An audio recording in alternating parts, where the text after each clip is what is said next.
Assalamualaikum warahmatullahi wabarakatuh. Perkenalkan, nama saya Putri Hasnarifa dengan NIM 12420860063. Sini saya akan menjelaskan tentang siklus air dan siklus nitrogen. Teman-teman, apa itu siklus hidrologi? Bayangkan, bumi ini punya bank air raksasa. Uang yang ada di bank itu adalah air. Secara ilmiah, siklus hidrologi adalah perjalanan sirkuler air dari permukaan bumi ke atmosfer, lalu kembali lagi ke permukaan bumi dalam bentuk cair atau padat, dan begitu seterusnya. Kenapa ini keren? Karena air yang kalian minum tadi pagi secara molekuler adalah air yang sama yang pernah diminum dinosaurus jutaan tahun lalu. Air nggak pernah bertambah atau berkurang, dia cuma berubah bentuk dan pindah tempat. Dia menguap menjadi awan, turun menjadi hujan, meresap ke tanah, lalu kembali lagi ke laut. Jadi siklus ini adalah mekanisme bumi untuk memastikan semua makhluk hidup dapat jatah air yang adil dan terus-menerus. Bayangkan diri kalian menjadi satu tetes air di laut. Kalian dipanaskan matahari, terbang jadi uap, itu dinamakan evaporasi. Pas di atas, kalian ketemu teman-teman, kumpul-kumpul, itu namanya kondensasi. Sampai akhirnya jadi awan mendung yang berat banget. Karena terlalu berat, kalian pun jatuh ke bumi sebagai hujan. Presipitasi. Nah, di sini dramanya. Kalian harus masuk ke bumi lewat apa? Lewat akar pohon, yaitu transpirasi, atau lewat tanah yang disebut infiltrasi. Teman-teman, bayangkan bumi kita ini punya sistem kerjasama yang solid. Hidrosfer yang nyediain stok airnya, atmosfer yang nganterin airnya pakai awan, litosfer yang bersihin airnya di dalam tanah, dan biosfer kita semua yang menikmati hasilnya. Kalau salah satu departemen ini rusak, misalnya litosfer kita tutup semua pakai beton, maka departemen transportasi atau atmosfer bakal bingung mau naruh airnya di mana. Akhirnya airnya numpuk di atas dan terjadilah banjir. Lalu slide selanjutnya yaitu membahas tentang aktivitas manusia. Teman-teman, ibarat sebuah mesin yang sudah lancar, manusia kadang jadi kerikil di dalamnya. Aktivitas kita sering mengganggu siklus ini. Pertama, kita hobi betonasi. Tanah ditutup semen, jadi air bingung mau meresap kemana. Kedua, penebangan pohon. Padahal pohon itu sponsor utama uap air lewat transpirasi. Kalau pohonnya habis, otomatis stok uap air di langit jadi tipis. Selain itu, kita sering banget boros air tanah. Kita pompa habis-habisan sampai cadangan di bawah sana kering kerontang. Terakhir, asap pabrik dan kendaraan kita itu bikin polusi udara yang mengotori awan di atmosfer. Bayangkan, mesin yang sudah canggih selama jutaan tahun ini tiba-tiba kita kasih pasir dan asap, ya jelas jadi macet. Selanjutnya ada dampak. Nah, apa yang terjadi kalau sistemnya error? Kita dapat paket lengkap bencana. Karena tanah sudah ditutup beton, air hujan belum bisa masuk ke rumahnya di bawah tanah, akhirnya dia ngamuk di permukaan dan jadilah banjir. Sebaliknya, pas musim kemarau kita malah kekeringan karena tabungan air tanah kita kosong. Gak ada yang isi pas hujan kemarin. Belum lagi polusi asap pabrik yang bikin uap air di atmosfer jadi beracun. Pas turun, jadilah hujan asam yang merusak tanaman dan bangunan. Ini semua adalah tanda protes dari alam karena siklusnya kita ajak-ajak. Lalu ada solusi. Tenang teman-teman, belum terlambat untuk jadi pahlawan. Solusinya simpel tapi efeknya besar. Kita bisa bikin biopori atau lubang resapan di halaman rumah. Lalu bisa pakai paving block yang berlubang daripada semen total biar air tetap bisa pulang ke rumahnya di bawah tanah. Lalu selanjutnya kita juga harus rajin menanam pohon.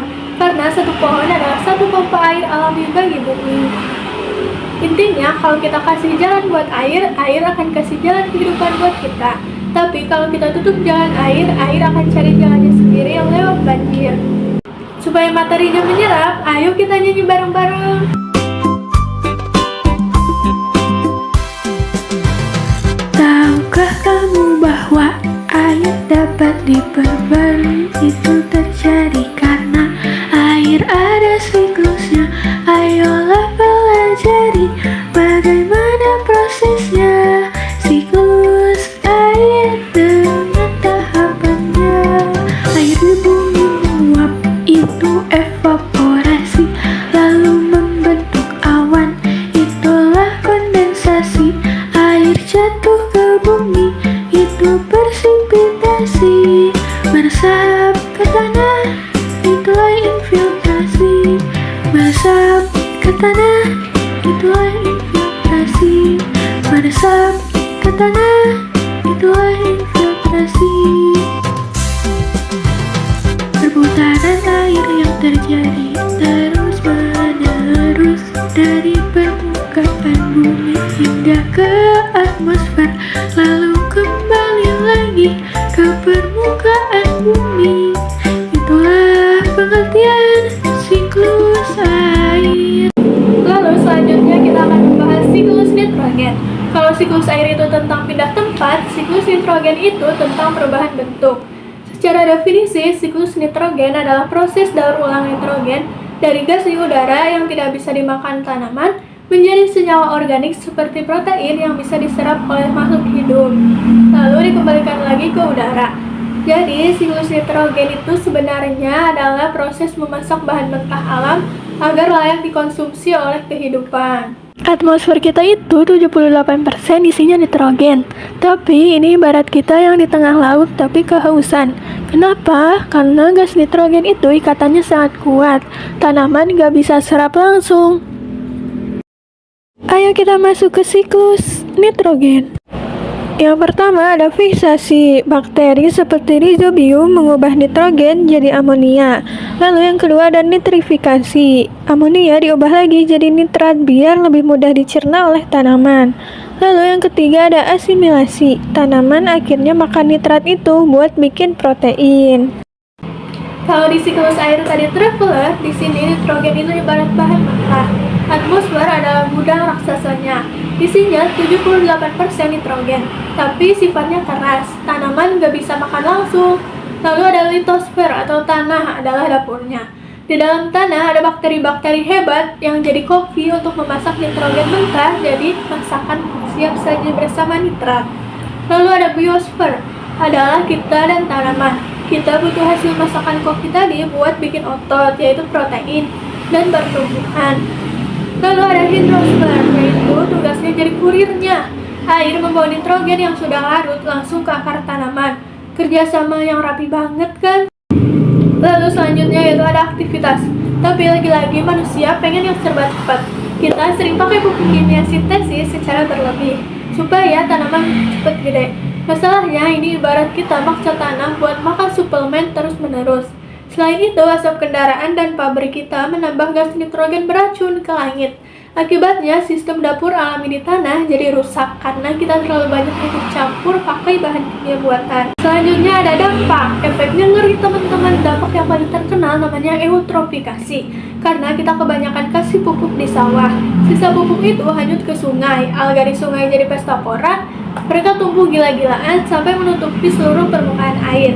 Akibatnya, matahari nggak bisa masuk. Oksigen di air habis dan ikan-ikan mati massal karena sesak nafas. Belum lagi gas nitrogen dari polusi, kita bisa bikin bumi semakin panas. Bahkan lebih kuat efeknya daripada gas karbon dioksida. Lalu selanjutnya ada solusi. Terus gimana caranya biar ikan nggak mati dan bumi nggak panas? Solusinya adalah diet kimia. Kita harus balik lagi pakai atau kompos. Biarkan bakteri koki di tanah bekerja secara alami tanpa dipaksa kimia. Lalu lakukan rotasi tanaman. Tanam kacang-kacangan karena di akarnya ada bakteri yang bisa ambil nitrogen dari udara secara gratis dan sehat buat tanah. Lalu selanjutnya kita harus pastikan limbah pabrik diolah dulu sebelum dibuang. Ingat, kalau kita jaga keseimbangan nitrogen, kita bukan cuma jaga tanaman, tapi kita juga jaga nafas seluruh makhluk di air dan udara. Supaya materinya menyerap, ayo kita nyanyi bareng-bareng.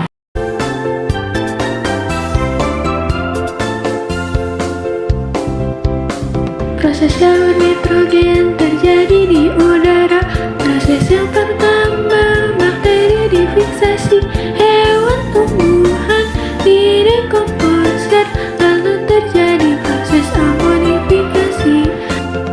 Amonifikasi menghasilkan amonium, dari amonium menghasilkan nitrit, lalu dari nitrit menghasilkan nitrat. Proses nitrat itu terjadi dua tahap. Tahap